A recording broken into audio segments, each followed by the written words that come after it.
Testament of Zebulon, the sixth son of Jacob and Leah. Chapter 1, verse 1.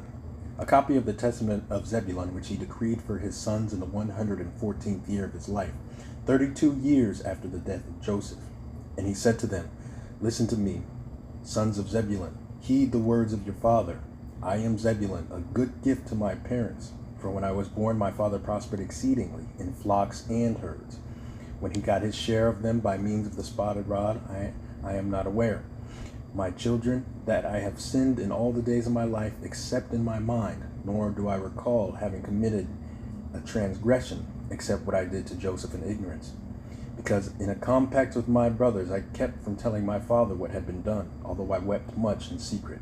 I was afraid of my brothers, because they had all agreed that if anyone disclosed the secret, he should be killed by a sword. Even when they wanted to kill him, I exhorted them with tears not to commit this lawless act. Chapter 2. Simeon and Gad came upon Joseph to kill him. Falling on his face, Joseph began to say to them, Have mercy on me, my brothers. Pity the deep feelings of Jacob our father. Do not put your hands on me to pour out innocent blood, because I have not sinned against you. If I have sinned, discipline me as one that trains a child, but do not lay your hand on me for the sake of our father Jacob. As he was saying these words, I was moved to pity and began to weep. My courage grew weak, and all the substance of my inner being became faint within my soul. Joseph wept, and I with him. My heart pounded, the joints of my body shook, and I could not stand. And when he saw me crying with him, while the others were coming to kill him, he rushed behind me, beseeching them.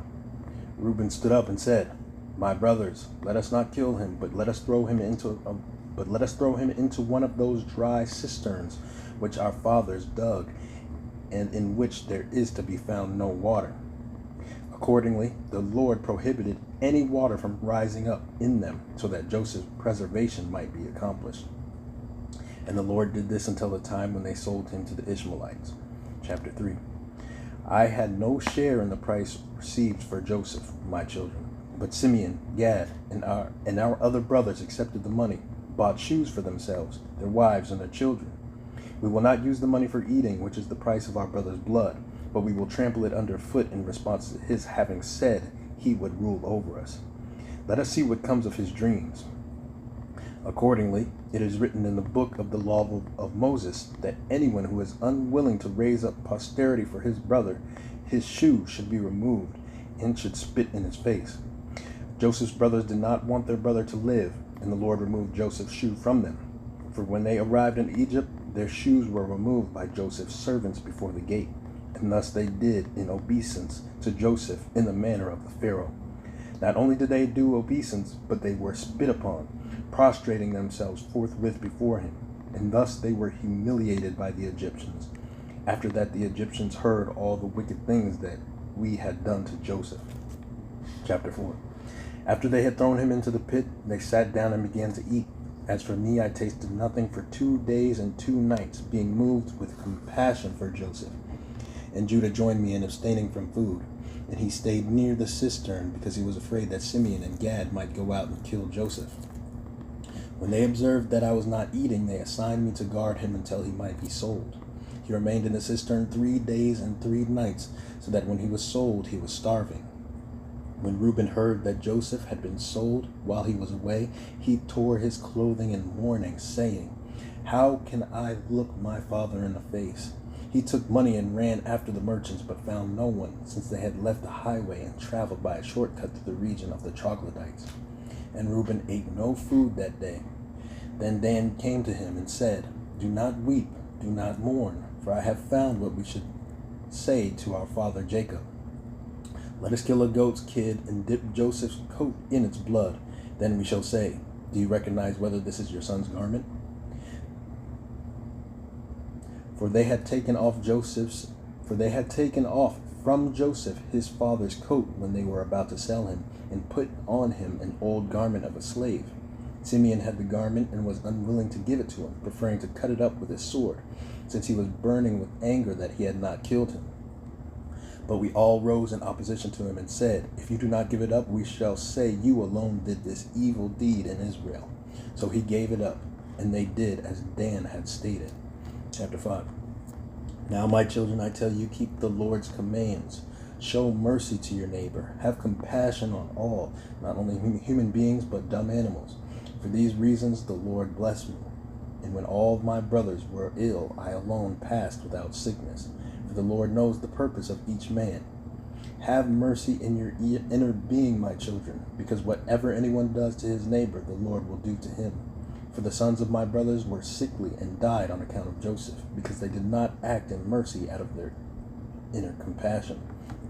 But you, my sons, were preserved, free from illness, as you know. When I was in Canaan catching fish by the sea for our father Jacob, many were drowned in the sea, but I survived unharmed. Chapter 6. I was the first to make a boat to sail on the sea, because the Lord gave me understanding and wisdom concerning it. I positioned a rudder behind it, put up a sail on a straight piece of wood in the middle. In it I sailed along the shores, catching fish for my father's household until we went to Egypt. Being compassionate, I gave some of my catch to every stranger. If anyone were a traveler or sick or aged, I cooked the fish, prepared it well, and offered to each person according to his need, being neither convivial or consoling. Therefore the Lord made my catch to be an abundance of fish, for whoever shares with his neighbor receives multifold from the Lord. I fished for 5 years, sharing with every person whom I saw, and suffering for my father's household, and sufficing for my father's household. Summers I fished, winters I tended the flocks of my brothers. Chapter 7. Now I will tell you what I did. I saw a man suffering from nakedness in the wintertime, and I had compassion on him. I stole a garment secretly from my own household and gave it to the man in difficulty. You, therefore, my children, on the basis of God's caring for you, without discrimination, be compassionate and merciful to all. Provide for every person with a kind heart. If at any time you do not have anything to give to the one who is in need, be compassionate and merciful in your inner self. For when my hand could not find the means for contributing to a needy person, I walked with him for 7 days, weeping. My inner being was in torment with sympathy for him. Chapter 8. You also, my children, have compassion toward every person with mercy, in order that the Lord may be compassionate and merciful to you. In the last days, God will send his compassion on the earth, and whenever he finds compassionate mercy in that person, he will dwell. To the extent that a man has compassion on his neighbor, to the extent the Lord has mercy on him. For when we went down into Egypt, Joseph did not hold a grudge against us. When he saw me, he was moved with compassion. Whomever you see, do not harbor resentment, my children. Love one another, and do not calculate the wrong done by each to his brothers. This shatters unity and scatters all kinship and stirs up the soul. He who recalls evil receives neither compassion nor mercy. Chapter 9. Pay heed to the streams. When they flow in the same channel, they carry along stones, wood, and sand.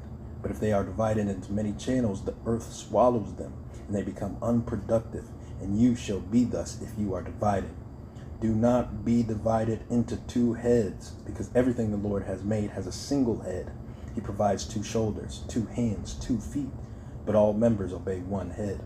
In the writing of the fathers I came to know that in the last days ye shall defect from the Lord, and you shall be divided in Israel. And you shall follow after 2 kings. You shall commit every abomination and worship every idol.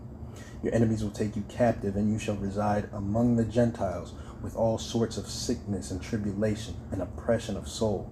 And thereafter you will remember the Lord and repent, and he will turn you around, because he is merciful and compassionate. He does not bring a charge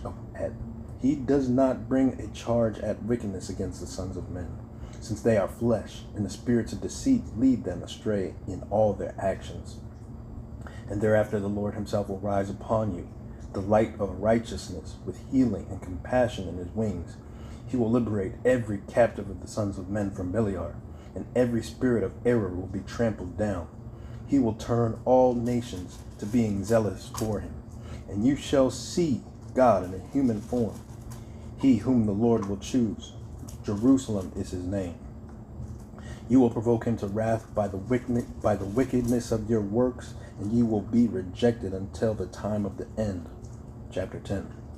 And now, my children, do not grieve because I am dying, nor be depressed because I am leaving you. I shall rise again in your midst as a leader among your sons, and I shall be glad in the midst of my tribe. As many as keep the law of the Lord